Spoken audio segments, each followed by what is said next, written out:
Hello everyone, welcome to library academy. इस video में हम लोग डिस्कस कर रहे हैं नए वैकेंसी के बारे में जो डीआरडीओ में आया हुआ है। Defence research and development organisation DRDO में आपको सीनियर टेक्निकल असिस्टेंट पोस्ट के लिए 23 पोस्ट के लिए वैकेंसी आई हुई है। और ये लाइब्रेरी इंफॉर्मेशन साइंस इसमें मांगा गया है। आपके पास डिलीस मांगा गया है और बिलीस अगर है तो बिलीस, नहीं तो डिलीस है। मिनिमम क्वालिफिकेशन डिलीस है। अगर आपने बिलीस किया है तो भी आप अप्लाई कर सकते हैं। और सैलरी लेवल 6 है, लगभग 50,000 से ऊपर बनेगा आपका सैलरी। इसके अलावा इसमें बहुत ज़्यादा फैसिलिटी होता है, जैसे आपका हाउस अलाउंस मिलता है, बच्चों के पढ़ाई के लिए मिलता है, ट्रैवलिंग मिलता है, बहुत सारे तरह के मिलते हैं पैसे। तो वो सब अलग बात है। लेकिन यहाँ पे सीनियर टेक्निकल असिस्टेंट का 23 पोस्ट आई हुई है। और आपका अप्लीकेशन जो है 3 सितंबर से स्टार्ट होंगे। अभी अप्लीकेशन तो नहीं हो रहा है, लेकिन नोटिफिकेशन ऑफिशियल वेबसाइट पे अपलोड हो चुके हैं। इसमें हम लोग टोटल जानेंगे कि क्या सिलेक्शन प्रोसीजर है, क्या सिलेबस है, कितने फी लग रहे हैं, क्या इंपॉर्टेंट डेट है, एवरीथिंग इस लेक्चर में मैं आपको क्लियर करूंगा। तो चलिए आप इसको हम लोग नोटिफिकेशन डाउनलोड करके हम लोग नोटिफिकेशन पे देखते हैं। और अगर आप चैनल पे नए हैं तो चैनल को जरूर सब्सक्राइब कर लीजिएगा, बेल आइकन को प्रेस कर दीजिएगा। और देखिए, अगर आप प्रिपरेशन करना चाहते हैं तो आप लाइब्रेरी एकेडमी ऐप डाउनलोड कीजिए, वहाँ पे कोर्सेस अवेलेबल है। मैराथन कोर्स ज्वाइन कीजिए। देखिए, लाइब्रेरी साइंस के इन्होंने सिलेबस डिक्लेयर आपको नहीं किया है, लेकिन आप बिलीव कीजिए केवीएस एनवीएस का अगर आपने सिलेबस कंप्लीट कर लिया तो आप सभी एग्जाम का सिलेबस कंप्लीट कर लेते हैं एक्सेप्ट यूजीसी। तो जितने भी एग्जाम होते हैं लगभग सभी केवीएस एनवीएस के सिलेबस लगभग सभी टॉपिक को इंक्लूड कर देते हैं। वो सभी टॉपिक आप पढ़ जाइएगा तो आपका सिलेक्शन हो जाएगा। तो आप एक बार लाइफ में अगर प्रॉपर वे में प्रिपरेशन करना चाहते हैं तो मैराथन कोर्स ज्वाइन कीजिए। 3 मॉड्यूल्स है उसमें, सभी टॉपिक पे theoretical lecture, MCQs and test series तीनों इंक्लूड है उसमें मैराथन कोर्स में। और आपको ज्वाइन करना चाहिए और अपना प्रिपरेशन स्टार्ट कर देना चाहिए, क्योंकि आने वाले भविष्य में आपको एम्स में वैकेंसी देखने को मिलेगा। इसके अलावा आपको हाई कोर्ट में वैकेंसी देखने को मिलेगा। और इसके अलावा बिहार लाइब्रेरी का भी आने वाला है और केवीएस का वैकेंसी का आने वाला है। तो ये सभी 4 मेजर वैकेंसी आपको देखने को मिल जाएगी। और स्टेट में अगर आती है तो वो आपके लिए एक्स्ट्रा अपॉर्चुनिटी होगी। तो सबसे पहले हम लोग इसके नोटिफिकेशन को देखते हैं। नोटिफिकेशन ये रहा। इसमें आपको पहले ही लिखा गया है यहाँ पे कि जो सेप्टेम्बर 10 है डीआरटीसी, ये आपका सेप्टेम्बर 10 के नाम से एडवर्टाइजमेंट नंबर जारी हुआ है। और यहाँ पे है सीनियर टेक्निकल असिस्टेंट एसटीबी, यानी ग्रुप बी पोस्ट है। और ये ग्रुप ए पोस्ट नहीं है, यानी कि ये एक तरह से ग्रुप बी में आपका नॉन गजेटेड पोस्ट जो होता है वो आता है। तो इसमें डेट जो है इम्पोर्टेंट, जो आपका ऑफिशियल डेट है आपका अप्लाई होने का वो 23 सितंबर से एलिजिबिलिटी डेट है ये। मतलब कि अगर किसी का एज है, अगर आपको कोई एज कैलकुलेट करना है कि किस डेट तक हमारा एज इतना है कि नहीं, तो वो 23 सितंबर तक आपको कैलकुलेट करना है। उसका ओपनिंग जो डेट है वो 3 सितंबर है अप्लाई करने का, और 23 सितंबर को क्लोज हो जाएगा एप्लीकेशन। और जो एग्ज़ाम का डेट है टायर 1 का इन्होंने डिक्लेयर नहीं किया है। और टायर 1 का एग्ज़ाम जो होगा इनका ऑफिशियल वेबसाइट पे अपलोड हो जाएगा, मतलब कि एडमिट कार्ड अपलोड होगा तो पता चल जाएगा, नोटिफिकेशन भी आ जाएंगे। और एग्ज़ाम के 2 सप्ताह पहले आपको बता दिए जाएंगे। इसमें देखिए 2 एग्जाम होंगे सिलेक्शन के लिए, टायर 1 और टायर 2। उसके बारे में हम लोग सिलेबस वगैरह के बारे में हम लोग इसी वीडियो में डिस्कस करेंगे। तो थोड़ा सा इंपॉर्टेंट मैं आपको साथ शेयर कर देता हूँ कुछ इंपॉर्टेंट चीज़ें। देखिए, इसमें जो पे लेवल होंगे वो 6 लेवल होंगे। जो एज लिमिट है, तो देखिए एज लिमिट यहाँ पे आपको बताया गया, candidate must be 18 to 28 year. आपका 28 ईयर एज होना चाहिए, लेकिन जर्नल के लिए। अगर आपको SC ST OBC हैं तो भारत सरकार के जो लॉज हैं उसके अकॉर्डिंग आपको छूट मिलेंगे। इसके अलावा वुमेन और डाइवर्सी वुमेन और वुमेन के लिए जो judicially separated from there husband, मतलब जो लोग तलाक ले चुके हैं उनको जो छूट मिलता है वो उनको मिलेगा। लेकिन जो जर्नल के लिए 18 से 28 साल एज होना चाहिए। और SC ST के लिए 5 ईयर, OBC के लिए 3 ईयर का यहाँ पे छूट है। और जम्मू कश्मीर के स्टूडेंटों के लिए भी एक्स्ट्रा कुछ है जो उनको मिलता है, उन्हें पता होगा, वो चीज़ अपना देख लेंगे। नेक्स्ट है इसेंशियल क्वालिफिकेशन। तो देखिए, इसेंशियल क्वालिफिकेशन में बैचलर डिग्री इन साइंस होना चाहिए आपके पास। यानी अगर आपने बिलीस या डिलीस किया है लेकिन आपका जो बैचलर डिग्री है वो आर्ट्स में है या कॉमर्स में है तो आप एलिजिबल नहीं है। क्लियरली आप सुन लीजिए, अगर आपने ग्रेजुएशन आर्ट्स सब्जेक्ट से किया है और आपने बैचलर ऑफ कॉमर्स है या साइंस के अलावा कुछ भी है, जैसे बहुत सारे कोर्सेज होते हैं 3 ईयर के, जैसे बैचलर ऑफ फैशन डिजाइनिंग होता है और बहुत सारे चीज़ होते हैं, तो वो सभी एलिजिबल नहीं रहेंगे, साइंस स्ट्रीम के होंगे। और देखिए बीटेक वाले यहाँ पे अलाउ होंगे।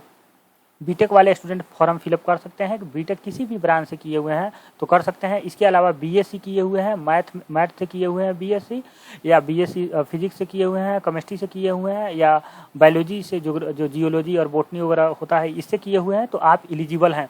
इसके इसके अलावा आपके पास डिप्लोमा इन इंजीनियरिंग टेक्नोलॉजी और कंप्यूटर साइंस और allied subject recognization by government by all India council of technical education, यानी कि अगर बहुत सारी इसमें पोस्ट है, जैसे इंजीनियरिंग का भी पोस्ट है तो वो पोस्ट के लिए आपको इंजीनियरिंग मांगा गया है, और लाइब्रेरी के लिए आपको मांगा गया है लाइब्रेरी यानी इंफॉर्मेशन साइंस डिप्लोमा और बिलिस। और इसके बाद यहाँ पे लिखा हुआ है कि यहाँ पे आप एक बार थोड़ा सा ध्यान से पढ़िएगा। यहाँ पे देखिए लिखा हुआ है candidate must have acquire the EQR on a crucial date of eligibility for the post they are applying. Candidate whose result of final examination awaited और crucial date of eligibility for the prescribe qualification not eligible. यानी कि अगर आपका degree जो है weighted है, मतलब आप पास नहीं किए हैं, आप एग्जाम हो चुका है लेकिन रिजल्ट क्लियर नहीं हुआ है 23 तारीख तक, तो आप एलिजिबल नहीं है, यानी अपेयरिंग वाले कैंडिडेट अप्लाई नहीं कर सकते।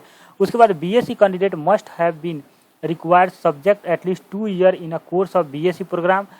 Please note that candidate possess higher qualification MSc or BTech or BE PhD degree etc. crucial date of eligibility shall not be considered for the requirement may fulfill of the minimum eligibility does not entitle by a candidate to claim her his candidature for selection to any post। कहने का मतलब है कि posing मतलब कि वो अगर मतलब पास नहीं किए हुए हैं ऐसे एमएससी और बीटेक भी, तो वो लोग एलिजिबल नहीं है। जिनके बीटेक वगैरह यहाँ मांगे गए हैं, बहुत सारे डिग्री के लिए बीटेक मांगे गए हैं, उनकी बात की जा रही है। नेक्स्ट पॉइंट है हम लोग का काम की जो बातें होंगी उसके मैं डिस्कस करूँगा। देखिए ये पोस्ट का नाम है सीनियर टेक्निकल असिस्टेंट STAB। उसके बाद यहाँ पे आप देखेंगे नीचे आएंगे तो पोस्ट कोड आप याद रखिएगा 113 पोस्ट कोड है, 113 पोस्ट कोड है। और लाइब्रेरी साइंस यहाँ पे मांगा गया है degree in science with the minimum 1 year diploma in library science, यानी आपके पास डिग्री होना चाहिए साइंस में और इसके अलावा मिनिमम 1 ईयर का diploma library and information science होगा मिनिमम। अगर आपके पास मैक्सिमम है, बिलिस है, एमलिस है तो अच्छी बात है, कोई दिक्कत नहीं है, लेकिन आपको मतलब कोई एक्स्ट्रा मार्क्स नहीं मिलेंगे, लेकिन आप अप्लाई कर सकते हैं। इसमें SC का आप 2 है, OBC का 8 है, EWS का 2 है, जनरल का 11 है और टोटल 23 सीट है। और ये आपका प्लेसेस का है, ये आप बाद में समझ लीजिएगा। नेक्स्ट पॉइंट हमारे लिए उसके बाद हम लोग ये टेक 1 वाले हम लोग नहीं डिस्कस करेंगे, ये हमारे काम की नहीं है। यहाँ से हम लोग डिस्कस करते हैं कि एलिजिबिलिटी क्राइटेरिया में आप देख लीजिए नेशनल होना चाहिए, मतलब कि जो आपका नेशनलिटी है वो इंडियन सिटीजन होना ही चाहिए। इसेंशियल क्वालिफिकेशन आप पास हो गए हो, ऐसा नहीं होगा। मेडिकल फिटनेस होना चाहिए, यानी कि मेंटली और फिजिकली आप फिट होना चाहिए। नो ऑब्जेक्शन सर्टिफिकेट होना चाहिए। तो ये सब आपको आप लोग ज़्यादातर स्टूडेंट तो बेरोजगार ही रहते हैं, तो उनको ऐसा नो ऑब्जेक्शन सर्टिफिकेट की रिक्वायरमेंट नहीं है। रिजर्वेशन बेनिफिट के लिए इन्होंने बोला हुआ है कि the reservation relaxation minimum qualification criteria are applicable SC ST OBC candidate applying against vacancies them accordance with the, ये लिखे हैं कि डेट EWS सर्टिफिकेट अगर चाहते हैं तो 31 जनवरी 2019 से जो लागू हुआ मतलब कानून, उसके अकॉर्डिंग आपका बना होना चाहिए, यानी कि वहीं 8 लाख से कम आय होना चाहिए OBC के लिए। तो जो मतलब कि जो आपका ना मतलब कि नॉन क्रीमी लेयर सर्टिफिकेट आपका बना होना चाहिए, बस उसके लिए ज़्यादा आपको दिक्कत नहीं है। एज रिलैक्सेशन में वही बात है जो मैंने पहले आपको बता दिया है। एग्जाम सिटी उसके बाद दिया हुआ है यहाँ पे, और उसके बाद सेक्शन 3 में दिया हाउ टू अप्लाई। तो अप्लाई आपको कैसे करना है, देखिए अप्लाई करना है आपको पहले इनके वेबसाइट पे DRDO recruitment septum notice board जाना है, आपको वेबसाइट इनके विजिट करना है DRDO का ऑफिशियल, वहाँ पे अप्लाई करना है। 23 सितंबर तक लास्ट डेट है, क्लोज हो जाएगा, 3 सितंबर से स्टार्ट होगा। और आपको ऑनलाइन अप्लाई करना है, कोई ऑफलाइन वगैरह नहीं करना है। और इसमें और वही सब लिखा हुआ है, फादर डेट ऑफ बर्थ ये सब आप सही से भरें, ये सब लिखा हुआ है, आप पढ़ लीजिएगा। अगर आपके पास नोटिफिकेशन नहीं है तो आप टेलीग्राम चैनल से आप डाउनलोड कर लीजिएगा। आधार कार्ड, पैन कार्ड ये सब आपको मांगा गया है। पेमेंट फ़ी के लिए एक बात देख लीजिए आप लोग, देखिए पेमेंट फ़ी के लिए लिखा गया है कि all women and SC ST PWD और ESM candidate are exempted from the payment of application fee, यानी उनको कोई भी फ़ी पेमेंट नहीं करने हैं। तो ये आपके लिए अच्छी बात है कि कोई भी वुमेन कैंडिडेट को फ़ी नहीं पेमेंट करना है। और जो जिनको फ़ी पे करने हैं उनको कितने रुपये फ़ी लग रहा है, टोटल 100 रुपया फ़ी लग रहा है। तो ज़्यादा ये फ़ी नहीं लग रहा है, ये खुशी की बात है, क्योंकि अभी लाइब्रेरी साइंस का 1500, 1200, 1000 फ़ी लगते हैं, तो स्टूडेंट पर काफ़ी बजट पे बोझ पड़ता है। तो यहाँ पे सिर्फ 100 रुपये आपको पेमेंट करने हैं और वुमेन कैंडिडेट को कोई भी पेमेंट नहीं करने हैं। एग्ज़ाम सिटी में आपको लगभग सभी सिटी में इंडिया के दिए हुए हैं। अगर आप देखेंगे यहाँ पे तो पटना भी है बिहार से, और जैसे यूपी से आपका पटना है, यहाँ पे यूपी से देखेंगे तो आपका बनारस भी है, गोरखपुर भी है, लखनऊ है। तो लगभग सभी सिटी हैं, ऑल इंडिया सिटी को ये लोग कवर करने का कोशिश किए हैं। ये अच्छी बात है, स्टूडेंट को दूर नहीं जाना पड़ेगा।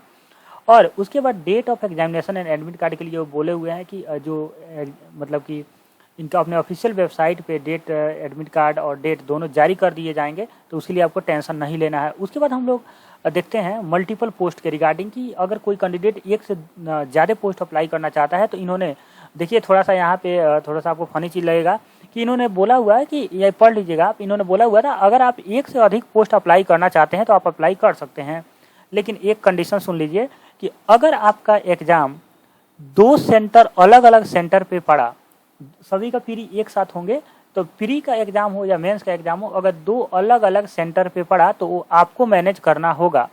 अगर एक ही सेंटर पे पड़ गया और एक ही शिफ्ट में पड़ गया तो आपको कोई एक एग्ज़ाम देने का मौका मिलेगा, एक एग्ज़ाम अपने चॉइस से छोड़ सकते हैं। यानी कि आप फॉर्म तो फिलअप कर सकते हैं, लेकिन अगर आपका किस्मत सही है तो आप दोनों एग्ज़ाम दे सकेंगे, अदरवाइज नहीं दे पाएंगे। क्यों नहीं दे पाएंगे? क्योंकि अगर एक ही शिफ्ट में पड़ गया या 2 अलग अलग सिटी में पड़ गया और एक आपका एक ही डेट में एग्ज़ाम है प्री का और एक पड़ गया बनारस, एक पड़ गया गोरखपुर, तो आप नहीं दे पाएंगे। एक अपना चॉइस चूज करना होगा कि कौन सा आप देने जाएंगे एग्ज़ाम। तो ये चीज़ इन्होंने पहले ही मेंशन कर दिया है। उसके बाद हम लोग बात करते हैं सिलेक्शन प्रोसीजर का। तो देखिए, हम लोग का जो सिलेक्शन प्रोसीजर है लाइब्रेरी इन्फॉर्मेशन साइंस के लिए, उसमें 2 एग्ज़ाम होंगे, एक प्री होंगे, एक मेंस होंगे। तो प्री का जो मार्क्स होंगे वो सिर्फ क्वालिफाइंग होगा, मतलब कि अगर आप स्क्रीनिंग टेस्ट में पास हो जाते हैं प्री में तो आपको मेंस देने का मौका मिलेगा। और फाइनल सिलेक्शन मेंस के मार्क्स पे होंगे, प्री का मार्क्स मेंस के लिए नहीं जुड़ेंगे। यानी फाइनल सिलेक्शन में सिर्फ मेंस का जो टायर 2 का एग्ज़ाम होंगे उसी के मार्क्स के बेसिस पे आपका फाइनल सिलेक्शन होगा। टायर 1 एग्ज़ाम सिर्फ स्क्रीनिंग टेस्ट रहेगा टायर 2 के लिए। यानी टायर 1 में आप पास होते हैं तो आप टायर 2 के लिए एलिजिबल हो जाएंगे, और टायर 2 में पास होते हैं तो आप फाइनल सिलेक्शन के लिए एलिजिबल हो जाएंगे। और ये सिर्फ मल्टीपल चॉइस क्वेश्चंस हैं और इसमें निगेटिव मार्किंग नहीं है, कोई भी निगेटिव मार्किंग नहीं है, और मल्टीपल चॉइस क्वेश्चंस होंगे। टायर 1 के लिए देखिए सीबीटी स्क्रीनिंग के लिए 120 नंबर ऑफ क्वेश्चंस होंगे, मैक्सिमम मार्क्स 120 होंगे, ड्यूरेशन ऑफ एग्जाम 90 मिनट होगा। और इसमें क्या पूछे जाएंगे? Quantitative aptitude, general intelligence, reasoning ability. General intelligence और रीजनिंग एबिलिटी एक ही होता है। General awareness, English language, basic knowledge पूछे जाएंगे इंग्लिश लैंग्वेज का, और जनरल साइंस पूछे जाएंगे। तो आपको ये सिलेबस दिए हुए हैं और 120 क्वेश्चंस, 120 मार्क्स के 90 मिनट में आप पास अगर होंगे प्री, तो फिर CBT 2 के लिए जाएंगे। और CBT 2 में आपका test specific to the subject of the post code, यानी आपको लाइब्रेरी एंड इन्फॉर्मेशन साइंस से क्वेश्चन पूछे जाएंगे, 100 क्वेश्चन पूछे जाएंगे, 100 मैक्सिमम मार्क्स होंगे, टोटल ड्यूरेशन 90 मिनट होगा। उसके बाद हम लोग बात करते हैं कुछ इंपॉर्टेंट बात कि प्री में कितने बच्चों को शॉर्ट लिस्टेड किया जाएगा। तो प्री में आपको 1 सीट पे 8 गुना बच्चों को सेलेक्टेड किया जाएगा, यानी 23 टोटल 23 पोस्ट है लाइब्रेरी साइंस में, तो इसको 8 से गुना कर दीजिएगा तो 172 टोटल पोस्ट हो जाएंगे और इतने बच्चों को प्री में पास कराया जाएगा और ये मेंस के लिए एलिजिबल होंगे। इसमें से फिर जो 23 बच्चे हैं वो फाइनल मेरिट लिस्ट में आएंगे। और उसके बाद इसमें निगेटिव मार्किंग नहीं है, इस बात को भी ध्यान रखिएगा।